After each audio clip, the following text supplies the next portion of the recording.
Good morning everyone. I myself, Patil sir, Vivekanand Junior College, Samarthnagar, Aurangabad, welcomes you in this particular video lecture series. In the last two lectures, we have seen the figure of speeches, and today in the third lecture, we are going to see the remaining part of the figure of speech. In the remaining part, the very first figure of speech is inversion. What is inversion? Inversion म्हणजे काय? In inversion, words are not in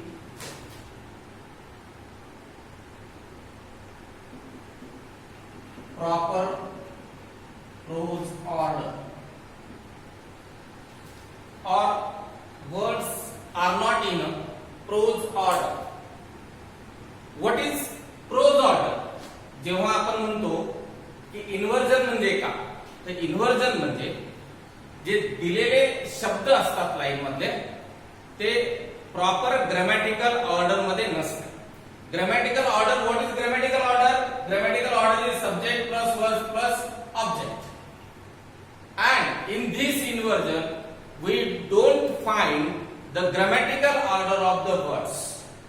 It means that, let's see the example. Throughout the example, we will find out how it is inversion. Example. What is the example? The example is a food and light-hearted I take to the open door. A food, light-hearted I take to the open road. This is the very first line of your first poem. A food, light-hearted, I take to the open road. If we go through this line, we come to know that there is no grammatical order we used to find. It means that म्हणजेच या line मध्ये जे शब्द रचना आहे ती शब्द रचना grammatical बरोबर नाही. आता जर अशा प्रकारची लाईन तुम्हाला एक्झाम मध्ये विचारली गेली आणि सांगितलं गेलं की कोणता फिगर ऑफ स्पीच आहे हे ओळखा. समजा ही लाईन तुम्हाला दिलेली आहे आणि जर सांगितलं असेल की identify the figure of speech, तर then your answer will be the figure of speech is inversion. हे मान्य आहे की ह्या फिगर ऑफ स्पीच इन्व्हर्जन आहे, परंतु काय इन्व्हर्जन आहे त्याचं एक्सप्लेनेशन तुम्हाला खाली देणं गरजेचं आहे. Then what is the explanation of this figure of speech? Because the words R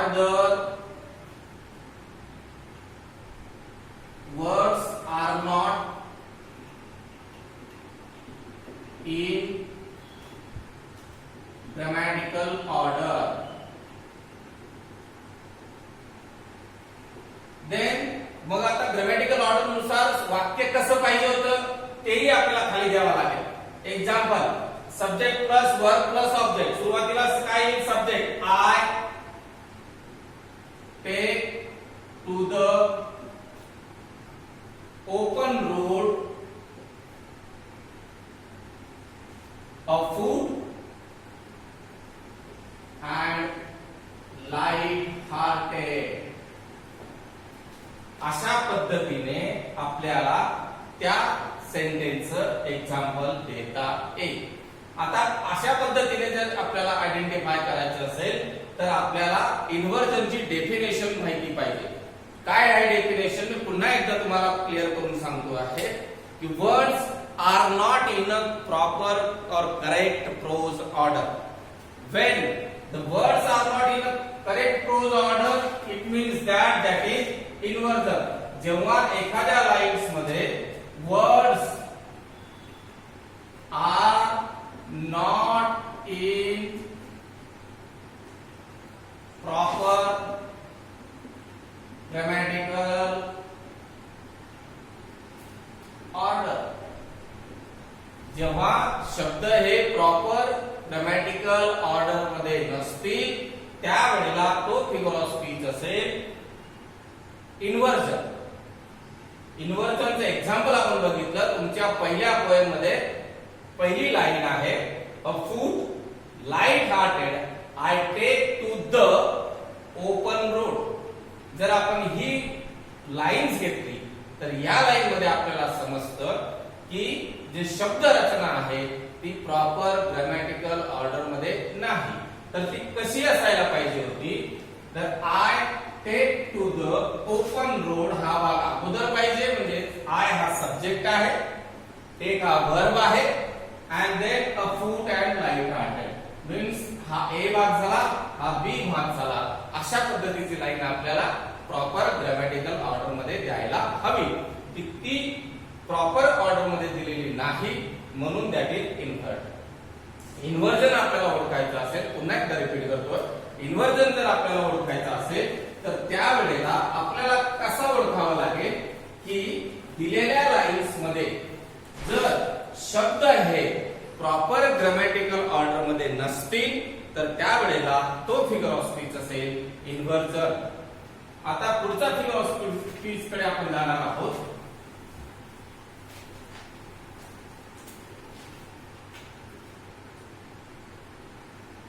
पुढचा फिगर ऑफ स्पीच आहे ओनोमोटोपोइया.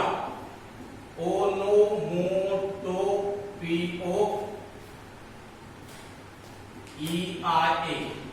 ओनोमोटोपोइया. ओनोमोटोपोइया हा फिगर ऑफ स्पीच ध्वनीशी रिलेटेड आहे. It means that in which the sound suggests its meaning. In which that the sound suggests its meaning. Sound त्याचा अर्थ सांगण्याचा प्रयत्न करत असतात. Example, his, room, room, comma, and then barking, bark. Barking is a sound of dogs. Hissing is a sound of snake. Room, room is a sound of motorcycle or two-wheeler. मग याचं example कसं असेल, the dog barks, the snake hiss. या पद्धतीचं या figure of speech मध्ये किंवा ओनोमोटोपोइया हा फिगर ऑफ स्पीच कसा ओळखायचा पुन्हा एकदा लक्षात घ्या. ज्या शब्दांमध्ये किंवा ज्या साऊंड मध्ये किंवा जे शब्द आपल्याला साऊंड मधून मीनिंग प्राप्त करून देत असतील त्यावेळेला तो फिगर ऑफ स्पीच असतो ओनोमोटोपोइया. उदाहरणार्थ, hissing is a sound which reminds us the snake. Barking is a sound which reminds us the dog. Room, room is a sound which reminds us the motorcycle. It means the example is the dog barks, the snake hiss. Hissing, barking, room, room म्हणजे एखादा जे शब्द sound create करत असतील त्या शब्दांना आपण ओनोमोटोपोइया हा फिगर ऑफ स्पीच गृहीत धरतो. याच्यानंतर आपण पुढच्या फिगर ऑफ स्पीच कडे जाणार आहोत.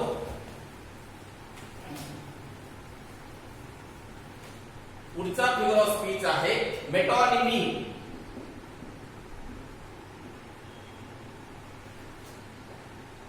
मेटॉनिमी. Now what is मेटॉनिमी?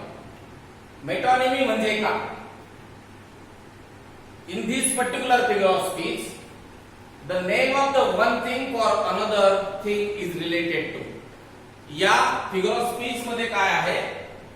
The name of the one thing is related to another thing. It means that in this figure of speech, this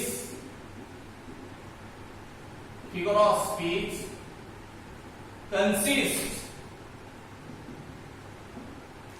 The name of the one thing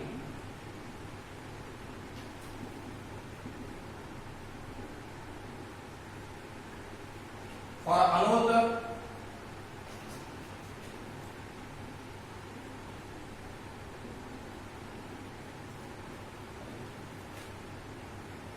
thing to related to. लक्ष द्या. The figure of speech consists the name of the one thing, एका वस्तूचे नाव, is related to another thing, दुसऱ्या वस्तूला देणे. It means that जर आपण example बघितलं, the pen is mightier than the sword. The pen is mightier than the sword. Figure of speech व्यवस्थित समजून घ्या. मेटोनॉमी हा फिगर ऑफ स्पीच केव्हा असतो? जेव्हा एका वस्तूचे नाव हे दुसऱ्या आयडियाने ओळखलं जातं, दुसऱ्या कल्पनेने किंवा दुसऱ्या घटनेने ओळखलं जातं, त्यावेळेला तो मेटोनिमी हा फिगर ऑफ स्पीच असतो. The name of the one thing for another thing is related, then it is a metonymy. How one thing is related to another? Let us see in the example. Here, the first thing is the pen, and the second thing is sword. The pen is mightier than the sword. Pen हे sword म्हणजे तलवारीपेक्षा मोठं शस्त्र आहे. आता pen इथे कशाने ओळखला जातोय? तो रायटरने. आणि स्वर्ड कशाने ओळखलं जातं? सोल्जरने. लढणारा सोल्जर, फायटर किंवा आपण त्याला फायटरही म्हणतो. आता the pen is mightier than the sword. The pen म्हणजे कोण? Writer. Writer is mightier than the fighter. Pen हा शब्द कोणासाठी वापरला आहे? रायटरसाठी. त्याच पद्धतीने स्वर्ड हा शब्द कोणासाठी वापरला आहे? फायटरसाठी. ऍक्च्युअली पेन हा शब्द रायटरसाठी वापरला आहे, म्हणजे रायटरसाठी अनोदर जो नाव, दुसरं जे नाव वापरलेलं आहे ते पेन आहे, आणि फायटरसाठी दुसरं नाव वापरलेलं आहे ते स्वर्ड आहे. म्हणजे एका one thing is used for another thing in relation to, in related to, म्हणजे दोघांमध्ये संबंध असायला पाहिजे. ती एक वस्तू दुसऱ्या व्यक्तीच्या नावाने किंवा वस्तूच्या नावाने वापरली गेलेली असायला पाहिजे. म्हणून the pen is mightier than the sword. अशा पद्धतीने हा दुसरा फिगर ऑफ स्पीच आपण पाहिलाय. याचे जर आपण दुसरा एक्झाम्पल बघितलं तर एक सेकंड एक्झाम्पल आपण बघूया की ज्याच्याने तुम्हाला ते क्लिअर होईल.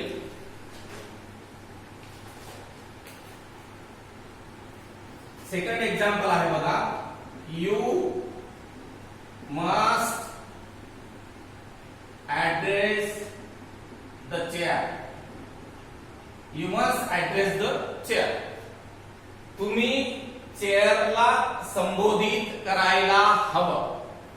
तुम्ही चेअरला संबोधित करायला हवं म्हणजे खुर्चीला संबोधित करायला हवं. आता इथे चेअर हा शब्द कोणाऐवजी वापरलेला आहे? Yes, the chair is used instead of chairman. कशाच्या ऐवजी वापरलेला आहे? चेअरमन ऐवजी शब्द वापरलेला आहे chair. It means that you must address to the chairman. मग इथे चेअरमन ऐवजी शब्द काय वापरलेला आहे? चेअर. ज्या वेळेला one thing is used instead of another thing in relation और इन रिलेटेड टू, त्यावेळेला तो फिगर ऑफ स्पीच असतो मेटोनिमी. मेटोनिमी हा फिगर ऑफ स्पीच कसा ओळखायचा? पुन्हा एकदा लक्षात घ्या. ज्या वेळेला एक वन थिंग, एक गोष्ट ही दुसऱ्या गोष्टीच्या ऐवजी वापरलेली असेल किंवा दुसऱ्या गोष्टीच्या रिलेशन मध्ये वापरलेली असेल किंवा जी गोष्ट वापरलेली असेल त्या दोघांमध्ये रिलेशन असेल, त्यावेळेला तो फिगर ऑफ स्पीच असतो मेटोनिमी. आता याच्यानंतर आपण पुढच्या फिगर ऑफ स्पीच कडे जाणार आहोत.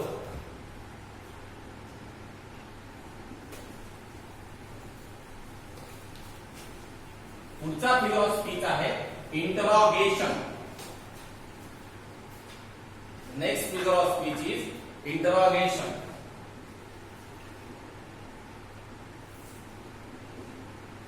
Now what is interrogation? Interrogation म्हणजे क्वेश्चन असते. Write down the definition. When a mere question is asked not for an answer but to put the point. When the mere question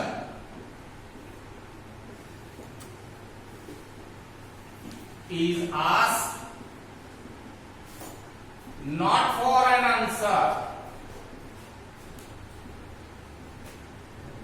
but only to put the point. म्हणजे ज्या वेळेला एखाद्या कवितेच्या lines मध्ये question विचारलेला असेल त्याचं उत्तर अपेक्षित नसतं. Why it is not expected?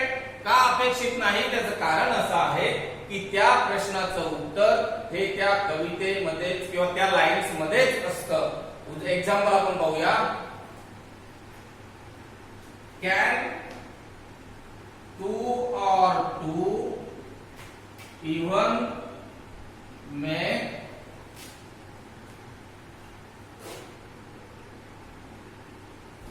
a 5? Question mark. Can 2 or 2 even make a 5? प्रश्न कसा आहे बघा.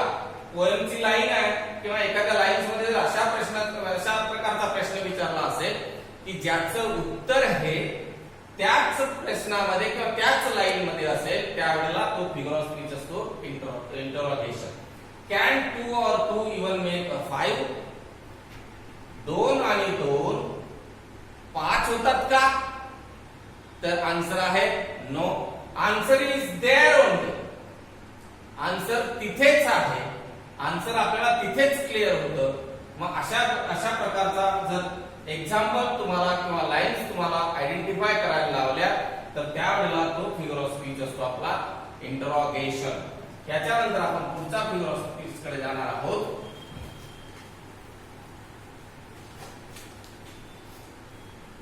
Definition of the figure of speech और how to identify the figure of speech हे दोन्ही गोष्टी लक्षात असणं फार गरजेचं आहे. त्याच्यानंतर पुढचा फिगर ऑफ स्पीच आहे refrain. Now what is refrain? Refrains means what? When a line or a group of lines that regularly repeated at the end of the every stanza. When line or group of lines are regularly repeated at the end of the stanza.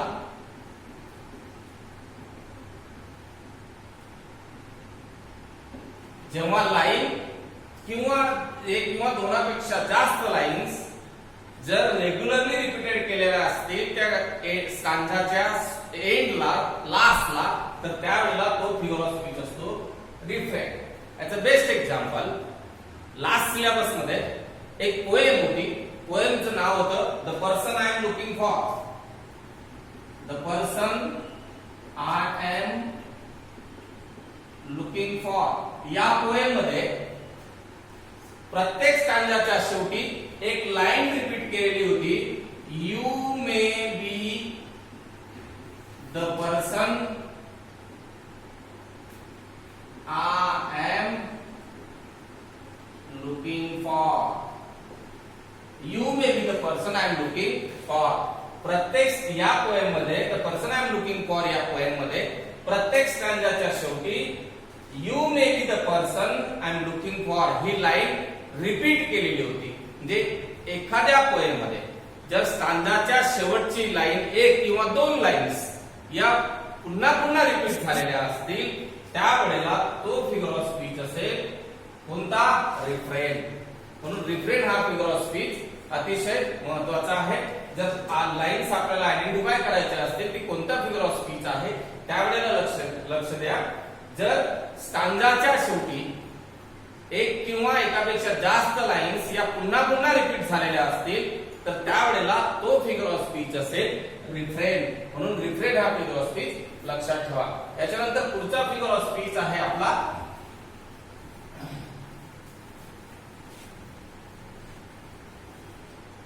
आता यानंतरचा figure of speech आहे आपला transfer epithet.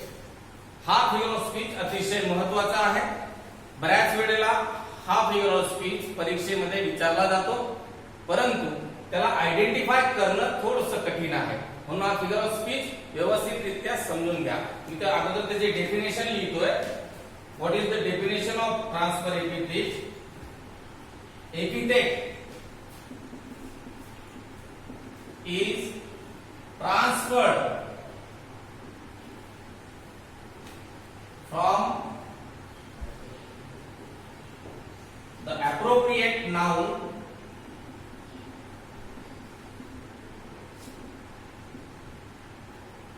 to modify another noun